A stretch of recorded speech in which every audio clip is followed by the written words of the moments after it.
மாண்புமிகு திரு ஜேசிடி பிரபாகர் அவர்கள் இப்பேரவையின் தலைவராக ஒருமனதாக தேர்ந்தெடுக்கப்படுகிறார் என்பதை மிக்க மகிழ்ச்சியோடு பேரவைக்கு அறிவிக்கிறேன்.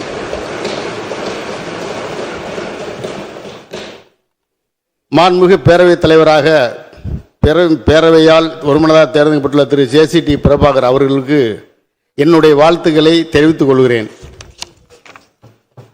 இத்துடன் என்னுடைய பணி நிறைவு செய்கிறேன். அடுத்து தேர்ந்தெடுக்கப்பட்டுள்ள மாண்புமிகு பேரவையின் தலைவர் அவர்கள் மரபுப்படி அவரது இருக்கையில் அமர செய்தல் வேண்டும். எனவே மாண்புமிகு பேரவைத் தலைவர் அவர்களை மாண்புமிகு பேரவை முன்னவர் அவர்களும் மாண்புமிகு எதிர்க்கட்சி தலைவர் அவர்களும் அழைத்து வந்து பேரவைத் தலைவர் இருக்கையில் அமர செய்யும்படி கேட்டுக்கொள்கிறேன்.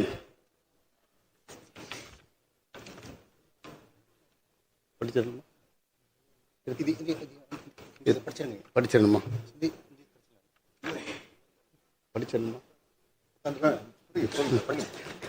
மாண்புமிகு பேரவைத் தலைவர் அவர்கள் இருக்கையில் அமர்வதற்கு செல்லும் நேரத்தில் மாண்புமிகு உறுப்பினர்கள் அனைவரும் எழுந்து நின்று மாண்புமிகு பேரவைத் தலைவர் அவர்கள் அவரின் இருக்கையில் அமர பின்னரே அமர்தல் வேண்டும் என்று தெரிவித்துக் கொள்கிறேன்.